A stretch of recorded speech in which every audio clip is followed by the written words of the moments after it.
اور ان کا بیٹا پیدا ہو چکا ہے تو وہ ہمارے بیٹے کو نقصان پہنچا دے گا، ہمارے بیٹے کو قتل کر دے گا۔ لیکن یہاں اللہ جو چاہتا ہے وہ کر کے دکھاتا ہے۔ وہ جو چاہے تو قطرے کو سمندر کر دے، وہ جو چاہے تو یتیموں کو پیغمبر کر دے۔ وہ خدا ہے، وہ رب العالمین ہے، وہ بادشاہوں کا بادشاہ ہے، وہ شہنشاہوں کا شہنشاہ ہے۔ یہ پوری دنیا کا بادشاہ نمرود بھی تو اسی کا بنایا ہوا بادشاہ ہے۔ اصل میں طاقت اللہ کی ہے، اصل میں حکم اللہ کا چلتا ہے، اصل میں حکومت اللہ کی ہے۔ اللہ کے علاوہ سب کچھ دھوکہ ہے۔ کسی کے پاس بادشاہت ہے، بادشاہت بھی دھوکہ ہے۔ کسی کے پاس وزارت ہے، یہ وزارت بھی دھوکہ ہے۔ کسی کے پاس کوٹھی بنگلے ہیں، یہ بھی دھوکہ ہے۔ کسی کے پاس مال و دولت ہے، یہ بھی دھوکہ ہے۔ کوئی حسین و جمیل ہے، یہ بھی دھوکہ ہے۔ کوئی کالا اور گورا ہے، یہ بھی دھوکہ ہے۔ کوئی امیر اور غریب ہے، یہ بھی دھوکہ ہے۔ دنیا کی ہر چیز دھوکہ ہے، دھوکہ ہے۔ کہیں مسلمان بندہ دنیا کے پیچھے لگ کر دھوکے میں آ کر اس دنیا کے پیچھے اپنی آخرت کو خراب نہ کر بیٹھے۔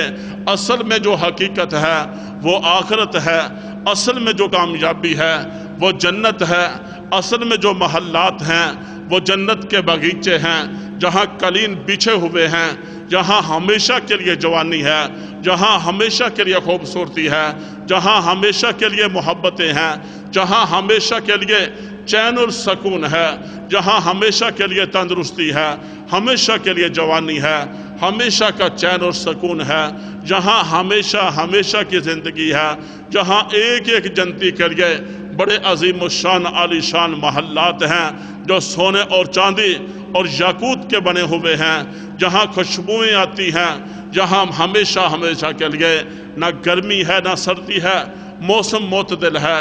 اصل حقیقت آخرت ہے۔ یہ دنیا کی ہر چیز دھوکہ ہے۔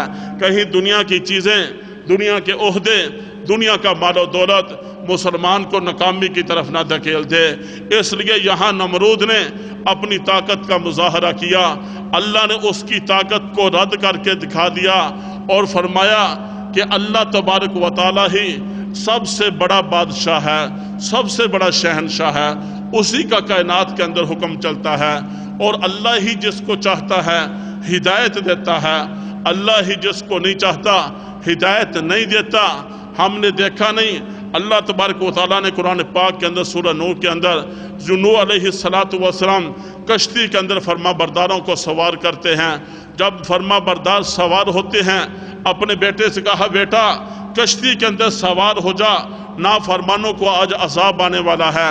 بیٹے نے کہا ابا جان میں تو بلندیوں والا ہوں، میں پہاڑوں پر چڑھ جاؤں گا۔ اس پر کہا بیٹا آج کا جو اللہ کی طرف سے عذاب آنے والا ہے نشیب سے پہلے بلندیوں پر آئے گا، پستیوں سے پہلے بلندیوں پر آئے گا۔ چنانچہ جب عذاب آتا ہے زمین نے پانی اگلنا شروع کر دیا، پہاڑوں نے پانی اگلنا شروع کر دیا، آسمان سے بارش شروع ہو گئی، ہر طرف پانی ہی پانی ہو گیا۔ فرما برداروں کی کشتی سفینہ پانی کے اوپر تیرنا شروع ہو گئی، نافرمان جو ہے غرق ہو گئے۔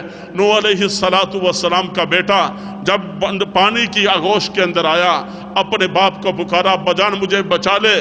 پیغمبر نوح علیہ السلام جب اپنے لختے جگر کو ڈوبتے اور مرتے ہوئے دیکھتے ہیں اللہ کے حضور ہاتھ اٹھاتے ہیں، اللہ میرا بیٹا ہے اس کو بچا لے۔ اللہ نے فرمایا میرے پیغمبر نوح یہ ایسا نافرمان ہے، ایسا شرک کے اندر مبتلا ہے، ہم نے اس کو تیری آل اولاد سے ہی کاٹ کر رکھ دیا ہے، یہ تیری آل اولاد میں ہی نہیں ہے۔ چنانچہ بیٹے کو غرق کر کے رکھ دیا، ہدایت نہ دی۔ لیکن جب اللہ ہدایت دینے پہ آتا ہے، اللہ ہدایت دینے پہ آتا ہے، اللہ کے محبوب کے پاس ابو ہریرہ رضی اللہ تعالیٰ عنہ تشریف لاتے ہیں، یا رسول اللہ میری والدہ جو ہے مشرکہ ہے، کافرہ ہے، اس کی ہدایت کے لیے دعا کریں۔ اللہ کے محبوب جو ہے ہاتھ اٹھاتے ہیں، اللہ ابو ہریرہ کی والدہ کو ہدایت دے دے۔ ابو ہریرہ گھر کی طرف دوڑنا شروع کر دیتے ہیں۔ جب گھر کی طرف دوڑنا شروع کرتے ہیں لوگوں نے دیکھا، کہا ابو ہریرہ پاگل ہو گیا، مجنون اور دیوانہ ہو گیا۔ اس سے پہلے تو ابو ہریرہ کو کبھی دوڑتے ہوئے نہیں دیکھے۔ ابو ہریرہ فرماتے ہیں لوگوں میں تمہیں کیا بتاؤں، اللہ کے محبوب نے، کملی والے نے، ساری کائنات کے سردار نے آج میری ماں کی ہدایت کے لیے ہاتھ اٹھائے ہیں۔ میں دیکھنا چاہتا ہوں کہ پہلے میں گھر پہنچتا ہوں یا میں اللہ کملی والے کی دعا گھر کے اندر پہنچتی ہے۔ چنانچہ جب گھر پر پہنچتے ہیں، دروازے پر دستک دی، اندر سے آواز آئی کہ بیٹا کچھ دیر کے بعد دروازہ کھلے گا۔ جب ماں نے دروازہ کھولا، ابو ہریرہ فرماتے ہیں میں نے دیکھا میرے ماں کے بالوں سے پانی کے قطرے جو ہے موتیوں کی طرح ٹپک رہے تھے۔ میں نے دل ہی دل میں سوچا کہ کملی والے کا جو ہے تیر نشانے پر لگ چکا ہے۔ اس پر کہا بیٹا آپ کے آنے سے پہلے میرے دل پر ایک چوٹ لگی تو میں نے دل سوچا وہ زندگی فضول ہے جو کملی والے کی غلامی سے دور گزر رہی ہے، وہ جینا فضول ہے جو کملی والے کے قدموں سے دور گزر رہا ہے۔ چنانچہ بیٹا میں نے غسل کر لیا ہے، میں نے اپنے بدن کو پاک اور صاف کر لیا ہے، اپنے کپڑوں کو پاک اور صاف کر لیا ہے۔ اب جو ہے مجھے بھی کملی والے کے پاس لے چلو، کلمہ پڑھا کر مجھے بھی مسلمان کر دو۔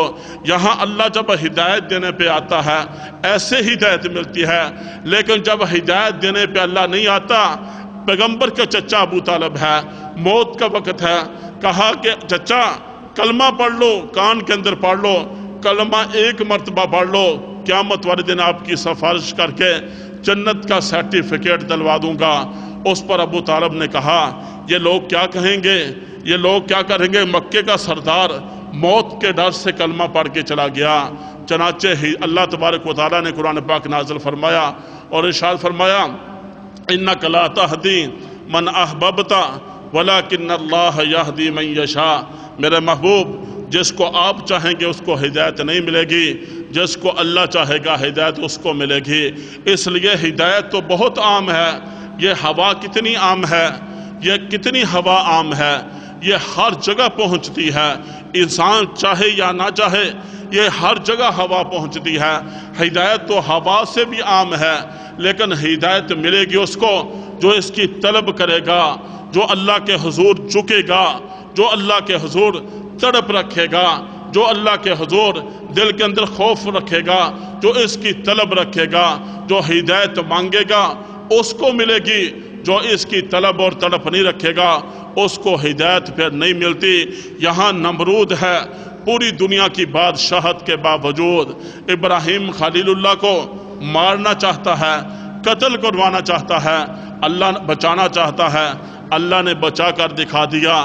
پھر اس کے بعد کیا ہوتا ہے، جو ہے میلہ لگتا ہے، لوگ میلے کی طرف جاتے ہیں، سارے کے سارے مشرک لوگ اس وقت نمرود اس کے حواری میلے کی طرف جاتے ہیں۔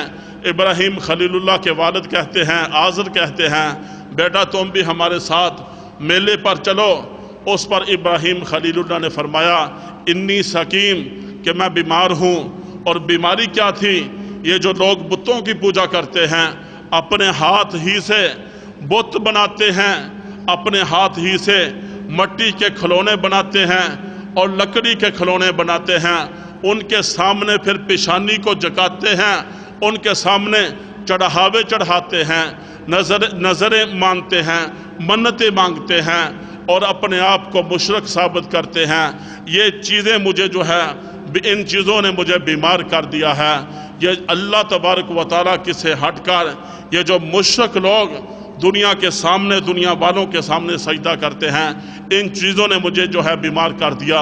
چنانچہ طویل واقعہ ہے، لوگ میلے پر جاتے ہیں، ابراہیم خلیل اللہ پیچھے کلہاڑا لیتے ہیں، بت خانے میں داخل ہو جاتے ہیں، کسی کا بازو توڑ دیا، کسی کی ناک توڑ دی، سر توڑ دیا، ٹانگیں توڑ دی، اور کلہاڑا جو تھا سب سے بڑے بت کے گلے کے اندر ڈال دیا۔ جب لوگ واپس میلے سے آئے اور مشکل کشائی کے لیے، سجدے کے لیے، حاجت روائی کے لیے بت خانے میں داخل ہوتے ہیں، اپنی عبادت خانے میں داخل ہوتے ہیں، کیا دیکھتے ہیں، سارے کے سارے بت جو ہے پاش پاش ہو چکے ہیں، کسی کی ٹانگ نہیں ہے، کسی کا ہاتھ نہیں ہے، کسی کی ناک نہیں ہے، کسی کے کان نہیں ہے۔ سوچتے ہیں پوچھتے ہیں ایک دوسرے سے یہ کس نے کیا، یہ کس نے کر دیا، ہمارے معبودوں کو، ہمارے خداؤں کو، ہمارے حاجت رواں کو، ہمارے مسجودوں کو یہ کس نے کر دیا۔ پھر دل ہی دل میں سوچتے ہیں ایک ہی تو ہے جس کا نام ابراہیم خلیل اللہ ہے، وہی ہمارے بتوں کی مخالفت کرتا ہے، وہی ہمارے آباء و اجداد کے دین کی مخالفت کرتا ہے، ضرور اس نے یہ کام کیا۔ جب یہ بات نمرود تک پہنچتی ہے، نمرود اپنے فوجیوں کو حکم دیتا ہے کہ جاؤ ابراہیم خلیل اللہ کو گرفتار کر کے لاؤ۔ جب پکڑ کر لایا جاتا ہے، پوچھا جاتا ہے ابراہیم خلیل اللہ یہ کس نے کیا؟ فرمایا یہ ان سے بتوں سے پوچھو کس نے کیا جو تمہارا حاجت روا ہیں، جو تمہارے مشکل کشاں ہے۔ اس پر کہا ابراہیم خلیل اللہ تمہیں پتہ نہیں ہے یہ بولتے نہیں ہے۔ فرمایا جب یہ بولتے نہیں ہے، جب یہ بولتے نہیں ہے تو پھر حاجت روا کیسے، مشکل کشا کیسے، بگڑی بنانے والے کیسے، یہ کیسے خدا ہیں، یہ کیسے معبود ہیں۔ اس کے بعد فرمایا کہا کہ یہ وہ تمہارے بت ہیں جن کے پاس تم کھانا رکھتے ہو، ان کا کھانا چوہے اٹھا کر لے جاتے ہیں، جن کا کھانا چوہے اٹھا کر لے جائیں وہ مشکل کشا نہیں ہو سکتے۔ یہ دھوکہ ہے، اپنے آپ کو دھوکہ ہے، بہت بڑا دھوکہ ہے۔ اس کے بعد نمرود کے پاس جب لایا جاتا ہے، نمرود کہتا ہے ابراہیم خلیل اللہ میرے سامنے سجدہ کرو۔ ابراہیم خلیل اللہ ارشاد فرماتے ہیں کہ میں اللہ کے علاوہ کسی کے سامنے جھکتا نہیں۔ یہ پیشانی اللہ نے بنائی، یہ جسم جو ہے اللہ نے بنایا، یہ خوبصورت انسان اللہ نے بنایا، مسلمان اللہ نے بنایا۔ یہ جو ہے یہ گردن جو ہے یہ کٹ تو سکتی ہے، یہ غیر اللہ کے سامنے جھک نہیں سکتی۔ چنانچہ اس پر نمرود نے کہا کہ جو ہے میرے سامنے سجدہ کرو، میں خدا ہوں، میں خدا ہوں، اور پوری دنیا پر میرا جو ہے ڈنکا بجتا ہے۔ اس پر ابراہیم خلیل اللہ نے ارشاد فرمایا میں تو اس خدا کے سامنے سجدہ کرتا ہوں جو زندگی اور موت کا مالک ہے۔ نمرود نے اپنے ایک قیدی کو جس کو پھانسی کی سزا دی ہوئی تھی اس کو معاف کر دیا، اور جس کا کوئی قصور نہیں تھا اس کی گردن تن سے جدا کر دی، اور ابراہیم خلیل اللہ کے سامنے یہ بات ثابت کی ابراہیم خلیل اللہ دیکھو نا، زندگی اور موت کا مالک میں ہوں، جس کو میں چاہتا ہوں مار دیتا ہوں، جس کو میں چاہتا ہوں بچا لیتا ہوں۔ اس پر ابراہیم خلیل اللہ نے ارشاد فرمایا میں اس خدا کے سامنے سجدہ کرتا ہوں جو سورج کو مشرق سے نکالتا ہے، مغرب کے اندر غروب کرتا ہے۔ اگر نمرود تو اپنی خدائی کے اندر سچا ہے، اپنے دعوے کے اندر سچا ہے، تو پھر ایسا کر سورج کو مغرب سے نکال، مشرق کے اندر غروب کر کے دکھا۔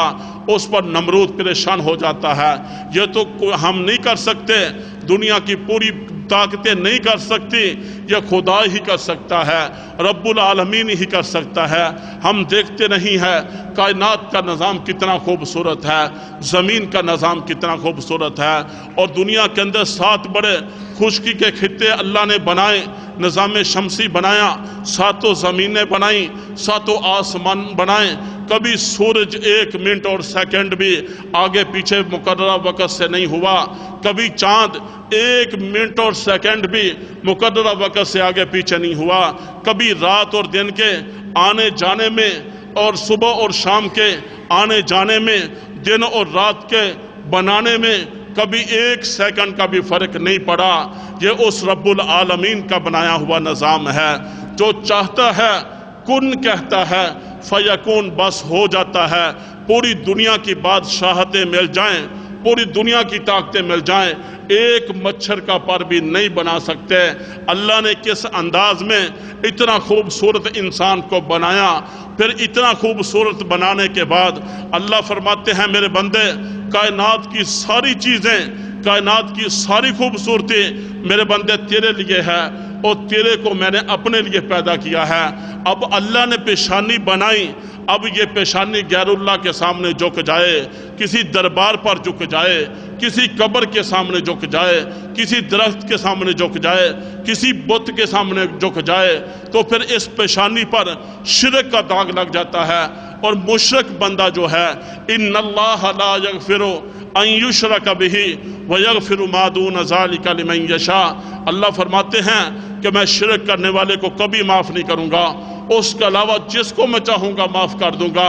ان الشرک لظلم عظیم، شرک تو بہت بڑا ظلم عظیم ہے۔ انما المشرکون نجس، بے شک مشرک تو پلیت ہے۔ یہاں جو ہے نمرود کہتا ہے کہ ابراہیم میرے سامنے سجدہ کرو، ابراہیم فرماتے ہیں کہ نہیں نہیں نہیں، یہ جو ہے پیشانی جھک نہیں سکتی غیر اللہ کے سامنے، دنیا کے بادشاہ کے سامنے پیشانی جھک نہیں سکتی، یہ جو ہے یہ گردن تان سے جدا تو ہو سکتی ہے، اللہ کے علاوہ کسی کے سامنے جھک نہیں سکتی۔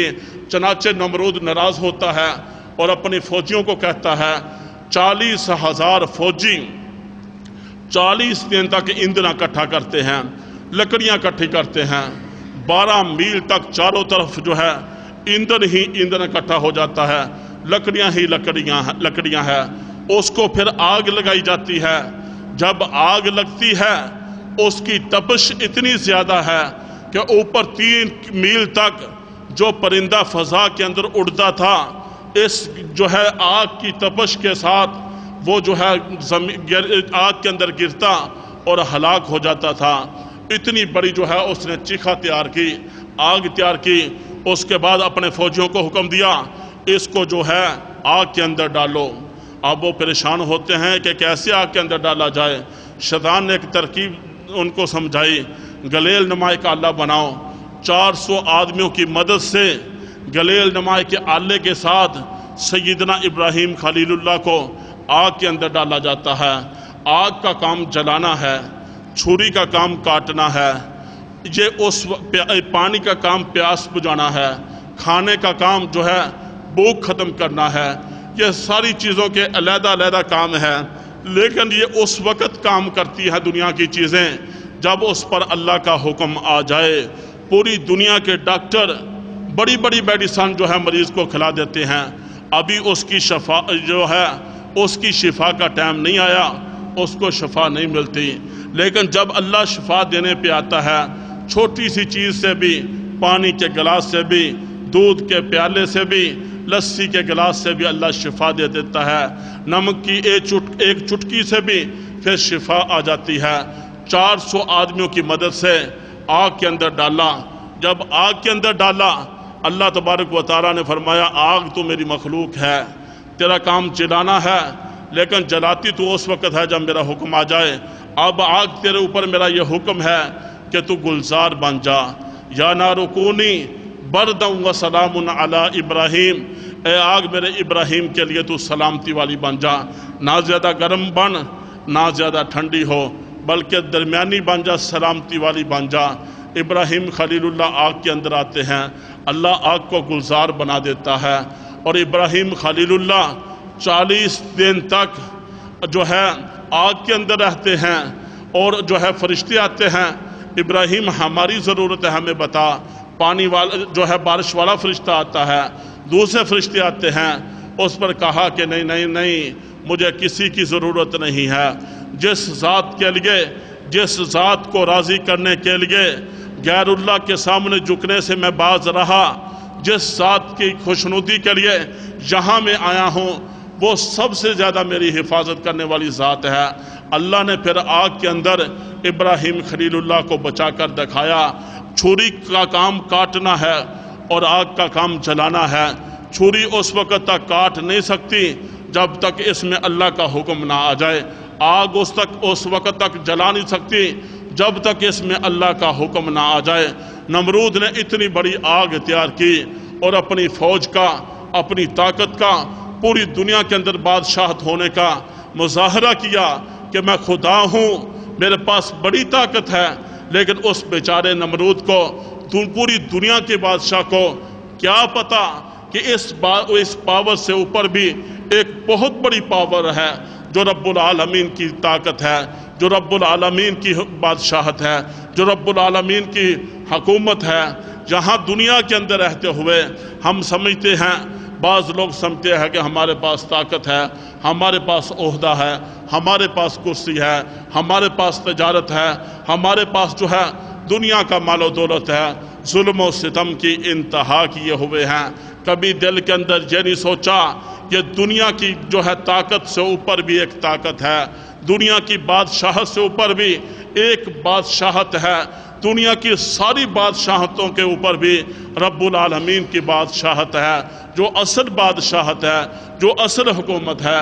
اس لیے یہاں اللہ تبارک و تعالیٰ نے بچا کر دکھا دیا اپنے خلیل ابراہیم کو، جو دنیا کا بادشاہ نمرود وہ قتل کرنا چاہتا تھا، وہ مارنا چاہتا تھا، اپنے آپ کو خدا ثابت کرنا چاہتا تھا، لیکن ابراہیم خلیل اللہ کے پیغمبر اور رسول بچپن ہی سے توحید پرست تھے، دل کے اندر اللہ کی توحید کوٹ کوٹ کر بری ہوئی تھی۔